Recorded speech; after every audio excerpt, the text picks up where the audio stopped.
Alright guys, we are back and welcome to another Raid Shadow Legends video. Today I'm going to be breaking down my top 20 MVPs that I feel have the highest value to take down Astranyx the Dark Fae, who's the final boss of Rotation 3 of the Doom Tower. Now of course you will be facing her on floor 40 and floor 80 as well, and I'm going to make sure that I break down the core mechanics of her first, and then we will lead into those champions that I hold to the highest regard. So briefly speaking about the team that I use as a speed farm for the final boss, what am I looking for here? Well, we're looking for turn meter manipulation, right? I.e. my Lissandra in the lead position, prime example. She's going to do the exhaustion and fully deplete that turn meter. She's going to increase and decrease the enemy's turn meter, which is just a great setup to take out your mirror copies. And then just play so many core fundamentals. Allure, phenomenal A1, and that's all that we're using her for to crack that turn meter. We've got 2 enemy max HP champions, and Royal Guard is also phenomenal with that decreased speed and decreased turn meter. And last but not least, I like to use Newt, who's a max HP god, and also has some turn meter manipulation, and great for the waves as well. So what I'm going to do is, I'm going to go through the run, explain why we're locking off specific skills, and you can see here, we're not using any of our active skills at the moment, just to keep it safe when I'm doing my auto battles to farm that lethal gear. Because that's one of my favorite pieces outside of the Guardian that I can get from the Forge by obtaining the resources from beating these bosses, right? Phenomenal. So the reason for it is, once we come up against the mirror copies, they're literally going to be a straight out replication of what you're bringing to the table in terms of stats, the speeds, and all of that good stuff. But you still get to have the upper hand, meaning that if we've got turn meter manipulation or someone to wipe them out instantly, we're going to be able to do that, right? Which we're going to see very soon. So as we're doing right now, using our A1, cycling our skills effectively, and don't feel bad for doing this on manual as well, by the way. You'll be able to control everything and target the champions that you want to do on the waves. That's causing you the most problems, right? But let me know, is this a boss that you would like to see more guides on and stuff? I have done plenty in the past, but I always like to keep on top of it each rotation to help new viewers out as well, right? So what are we doing here? We've got our mirror copies, as you see, but you can see that we still get the upper hand and we've got all of our active skills ready, right? So what we could do is we can fill our turn meters, decrease their turn meters, boost our champions into battle, and then we've kind of set up to wipe them out instantly. Gain turn meter control very similar to the Fire Knight, and then we're aiming for the boss to never take a turn, right? And if you cannot find a way to instantly kill these mirror copies, that's completely fine as well if you bring in some form of crowd control, like a stun, for instance, from an Astranyx could be a good example, or whoever that may be. There's many options for crowd control as well. So that's basically what it is. Like, forget the Dark Fae is here for a second. She's invisible, keep her there. If you was to go into the classic arena and you wanted to wipe them out as quickly as possible, think to yourself, how would I do that with the champions that you have on your roster? Like, just for a brief example here, if you go on hellhades.com, I was going to bring this up. We have got a full page dedicated to turn meter manipulation. So you can simply go through this page, even if there's not one on the list that I'm showing for my MVPs, and just be like, ooh, this could be a really cool one. And then you can go in there, and you can see the ratings as well for the Dark Fae, as you see down here. Like, just for Warlords, he's got a 4 because he's, depleting that turn meter, resetting those cooldowns and stuff, and plays a good value. But yeah, there is so many great champions that you can consider, even if they're not on the list today. And I've got many other videos on the channel if you fancy checking them out. So yeah, just thought I'd throw that in there. And now we're going to slow this down to a 1 speed and click auto. So we're reducing that turn meter, increasing ours. I've now set it up with a weaken to amplify our damage. And then we've got a decreased defense, leading in with our cold heart, max HPs from our Royal Guards. And now everybody is completely gone, right? The way that we set it up, kept our skills, and now we're not going to have a problem with our mirror copies ever again. Now, I've also got max HPs. Boom, boom, boom, shake the room. If you got a nuke, definitely bring him in. Turn meter manipulation, once again, decrease speed, and now this boss is never going to take a turn, guys. So that's like the simplest way I can break it down. Treat the first part as, this is an arena battle. How can I clear you out as quickly as possible? Like, not bringing in super tanky champions. You want to be able to obliterate them and not make them just sit there for ages, right? And then you want to gain turn meter control, very similar to the Fire Knight, for instance. And then boom, you're going to be setting yourself up for success here, right? So there we go. come through with the Blessed Bash, and there we go. And usually around the 1 minute and 40 seconds run, as you see here, between 1 minute 40 and 2 minutes. And the turn count pretty much on bang on point to what I'm used to.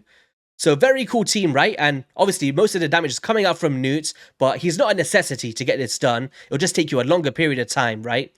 But let's talk about some of the champions in terms of MVPs that I like to look for in this game. So just before we dive into this list, I just want to reiterate that the champions I've selected are playing multiple roles for our team, not just a turn meter manipulation, although there's nothing wrong with that, but I'm talking about the best of the best today and the ones that I value the most, and I would love you guys in the comment section below as well to let me know your favourites to take on the boss, and maybe help some other viewers out there that of ones that's not on the list today. So the first one is going to be a Miss Lysandra, who I've already kicked off with the wrong faction. There we go. And she was a champion that I pulled maybe last year, and the second I got her, I just thought straight away, Dark Fae, you've changed my team forever. What it comes down to is the energize and increased speed, a decreased turn meter, and a filling of turn meter, all in the same skill, which is effectively the best setup you can have to control those mirror copies, right? Also, fully depletes the target's turn meter on a 3-turn cooldown with a speed aura of 24% in all battles, meaning that it's Doom Tower worthy.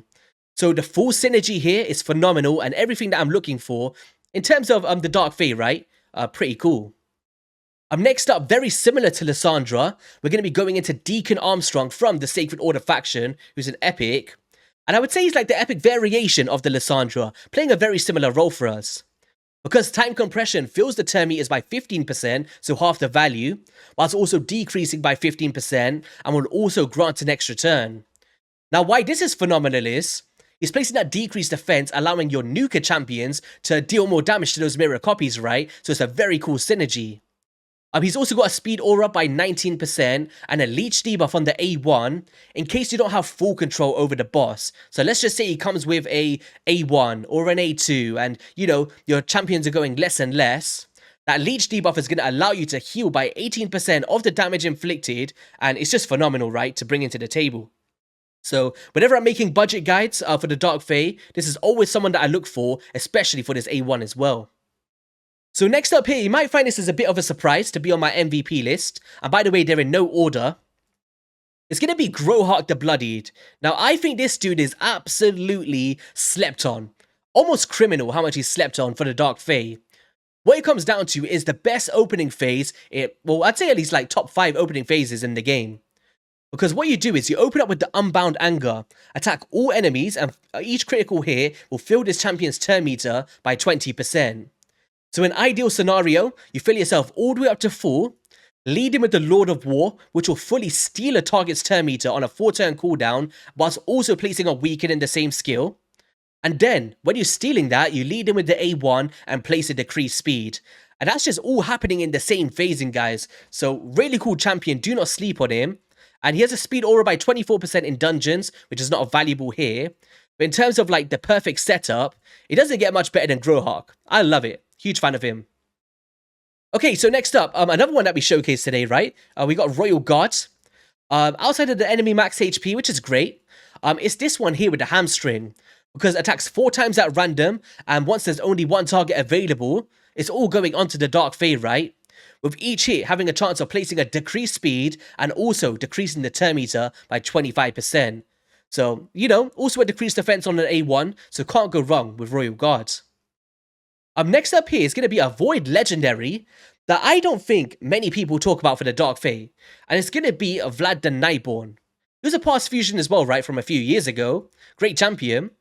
But the reason why he's so great for the Dark Fae is, attacks all enemies with this one, and has a chance of placing that leech. We just mentioned that with the Deacon Armstrong, right?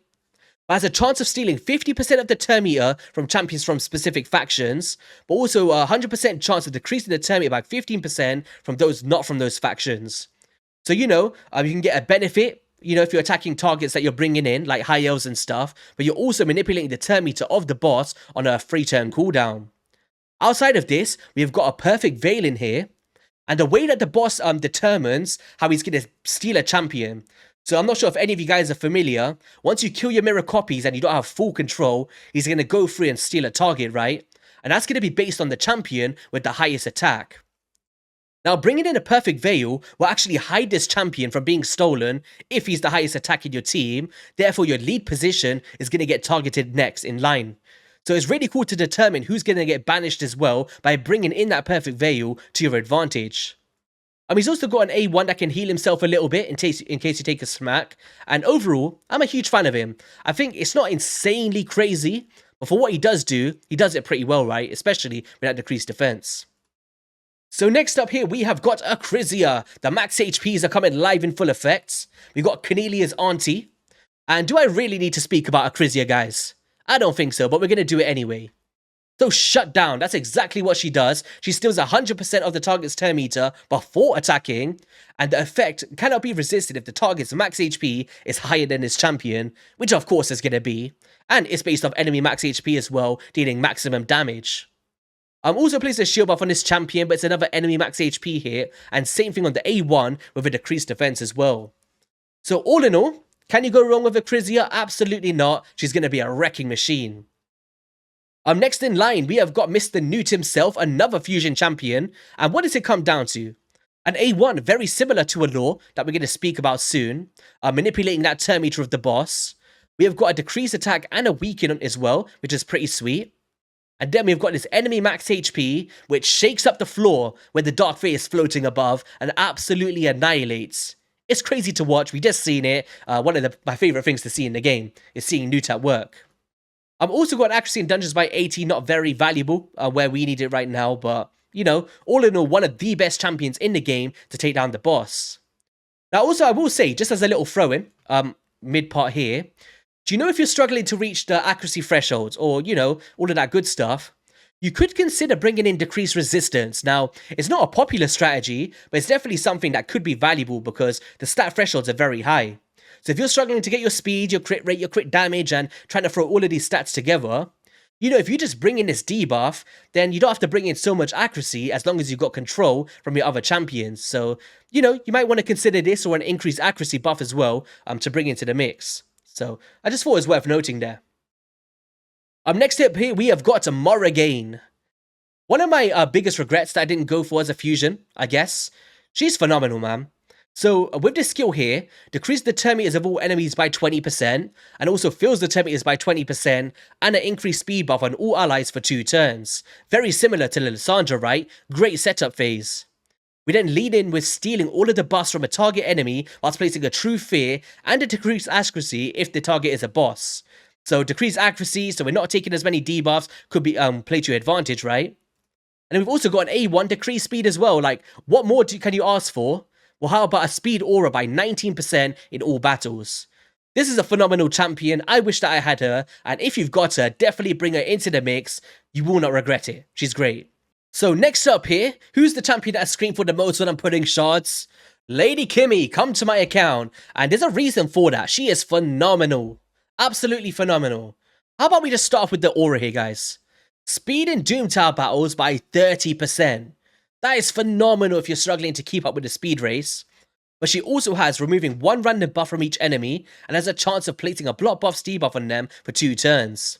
Also fills the turn meters of all allies by 15%, places an increased accuracy and an increased speed as well in the same skill. So if you're struggling to get to those stat thresholds once again, increased accuracy alongside all of this in the same skill is just next to none. It's amazing, right? We've also got a decreased speed and a decreased accuracy as well, and a chance of decreasing turn meter once again, and an A1 has a second hit chance of decreasing turn meter once again. Like, what more can you ask for from this champion? She is phenomenal. Great for so many areas in the game, but definitely shines in Astranyx to Dark Fae. 5 out of 5 for me. Next up here, another epic champion. We have got Skimfoss, arguably one of the most underrated champions in Tellurian history. Now, what it comes down to is the Clutch of Woe. Transfers all debuffs from this champion to a target enemy, and then will steal 100% of the target's turn meter if this attack is critical. On a 3-turn cooldown, effectively making this a 2-turn once you get the stealing. You cycle this in Relentless, and I tell you what, that boss is never taking a turn. Also, if you put some damage in him, I kind of highly recommend it, you could take out your mirror copies of this AoE with the Curse Feeder as well, whilst placing a decreased attack in the same segment, and a decreased speed on the A1, and a chance of manipulating turn meter. Next up here, we have got Jintoro from the Shadowkin. And what it comes down to is, like, although, like, mirror copies is good, we want to take them out, but we also want to deal some crazy damage to the boss after we're done with that. And that's what Jintoro brings to the table, because he's got this decreased defense and weaken, and will attack 5 times instead of 1 on every 4th use of this skill against the same target in 1 round. So over the longer course of a battle, you can see where the value can come from. But he also steals 100% of the target's turn meter as well, and decreases the cooldown of Oni's rage if the target is immune to turn meter. So it's effectively just a steal here, very valuable. And then grants an extra turn if he kills an enemy as well. So if you can technically kill everybody, I'm not sure if anyone's tried it, but let me know in the comment section, like going through one by one and taking out all of your mirror copies, and then you just lead into this one. That could be pretty cool synergy, right? Will work very similar to like a Hernding in a sense. I don't know. I'd love to try it, but I just don't have Jintoro. But pretty cool champion to bring into the mix, right? So actually, this next one on the list is very underrated as well. I would say on the same caliber of Skimfos. And it's going to be Fenshi. Phenomenal. And what it comes down to is the cooldowns. Nowhere to run. Attacks one enemy 3 times, with each having a 50% chance of decreasing the turn meter by 15%. 2 turn cooldown, guys. That is great. Also, here, each has a chance of placing a poison, but will ignore 10% of the target's defense for each poison debuff on the target. If you can ramp these up on the boss and deal some great damage, could play to your advantage, right? And he also has a decreased speed on the A1, so play some core fundamentals for your squad. Next up here, we've got Phylia, arguably one of the best epics in the game for this. And where are you? Phylia, she's probably right in front of me. There she is.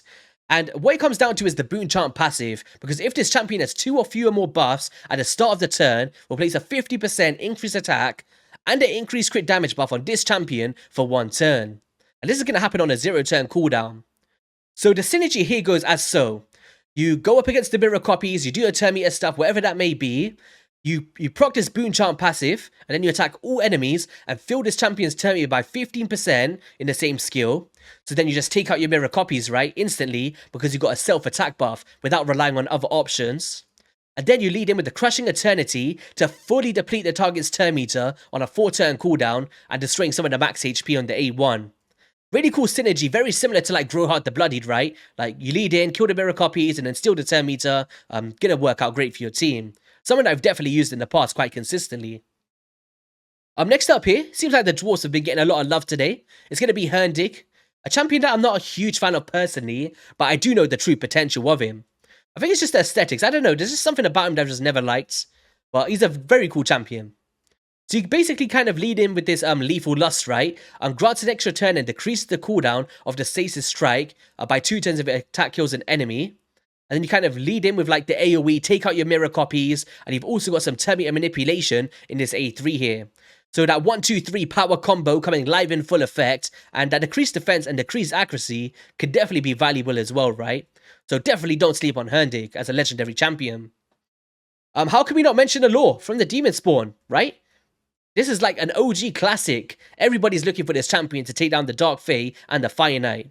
Because of the Psychic Whip, attacks 3 times at random and will decrease the target's turn meter by 25% on each critical hit. So you're just basically locking out all of these skills, prioritizing the A1 and keeping that turn meter down, going super fast, right? You could even consider like a relentless build if you're struggling to keep that turn meter down, right? Next up here, we've got a free champion from the Barbarians. And it's going to be Yakal. I believe you're getting from the Bazaar, right? Where's Yakal? There he is. Don't know why I'm looking in the epics. So you come through with this Glacier, attacks all enemies, has a chance of placing a freeze debuff, and the chance increases by 100% against targets with 75% turn meter or more, and it cannot be resisted. But the main thing is here, attacks one enemy and has a chance of placing a decreased speed, and also steals 100% of the target's turn meter and places a 30% increased speed on this champion. So, you know, you're placing 2 fundamentals here. Depletion of turn meter, whilst also a decreased speed in the same skill, whilst also dealing some good damage to take out your mirror copies. So, all in all, you know, you don't really always want to bring in freeze because it mitigates the amount of damage you're dealing to mirror copies. But if you can still get the job done, it could play as a good role of crowd control, especially with this part here, with the Blizzard Rider. Great champion. Next up here, I don't know how many of you guys are going to be shocked at this one, actually. How have I put him in my top 20 list? It's going to be Seatalk. Seatalk, I'm such a big fan of this dude, and let me see his reviews. Well, people seem to like him. People do seem to like him. So what he comes down to is that 1-2-3 combo once again. So you come in, you clear your mirror copies because he does a self-increase attack like the Boon Chant of the Filia, and then will place a decreased defense as well in the same skill. But he also places an increased crit rate, increased crit damage, and there's a chance of placing a decreased speed, right? That's great. And then he's also got this A1, very similar to an Allure, nowhere near the same caliber, but to manipulate 15% of the target's turn meter while it's under those conditions. So, pretty cool champion. Definitely don't underrate him. Very, very powerful to bring into the Dark Fae for progression. Next up here is going to be Hegemon. Like we're talking about go first, and who does it better than Hegemon, right? You basically come through with this crippling cold, kill off your mirror copies instantly, right? From the passive, because he always goes first each round. And then he's just an A1 decrease speed after that. So if you're purely just looking to kill your mirror copies and that's what you're struggling with, Hegemon can definitely be someone to consider if you don't have everything optimized, right? So great champion. And then last but not least, in terms of non-res, before we go into those, is going to be Lich. He's actually a part of the Raz and Scarhide fusion, right? Pretty older champion here. Reviews aren't crazy, but it comes down to one skill for me, which we cannot underrate here. It's the 3-turn cooldown of decreasing the target's turn meter by 100%, whilst also placing a 30% decreased speed debuff for 2 turns. And that's all that we're using him for, guys. This we don't care about. This is okay with a decreased accuracy. But, you know, it plays a very cool role on a 3-turn cooldown. So, just thought it was worth throwing in there, right? So, in terms of the res, I put 3 on this list. One, of course, is going to be Cold Heart. Where is she? Max HP, decreasing that turn meter, also dealing some damage to the mirror copies and waves, and, you know, could play a good role for your team. And then next up, we've got an uncommon champion to play the role of turn meter manipulation on the A1, right? If it's critical, and also the enemy max HP on a 2-turn cooldown. So for a low investment to, you know, play 2 fundamental roles for your team, definitely don't underrate Armiga. Shout out to Cold Brew. And then last but not least from the Demon Spawn, we have got Diabolist, who plays a role like a Lysandra in a sense, or a budget Deacon Armstrong. And she's farmable from the campaign. She fills the turn meters of all allies by 15%, whilst decreasing them by 15%, followed by an increased speed. She doesn't manipulate turn meter after that of like an A1, which I wish she did, but she does bring in some core fundamentals that we're looking for. So alright then, that was my official top 20 MVPs for the Dark Fae to close off the end of 2023. What did you think of the list? Who would you have added? Who would you have taken out? And I guess there's so many other champions you can consider. Like I said, on hellhades.com, you can check out all of the other options that you could be searching for, like Gomlock Skyhide, there's Tuark the Wanderer, there's Whisper, right, for that crazy damage, especially in a Relentless build. And there's so many to consider. I just wanted to mention champions that fulfill multiple roles for our team, not just damage, right? We're actually playing towards the mechanics of the boss instead of just raw damage. But yeah, have an amazing rest of your day, guys, and I'll catch you all in a video soon. Peace.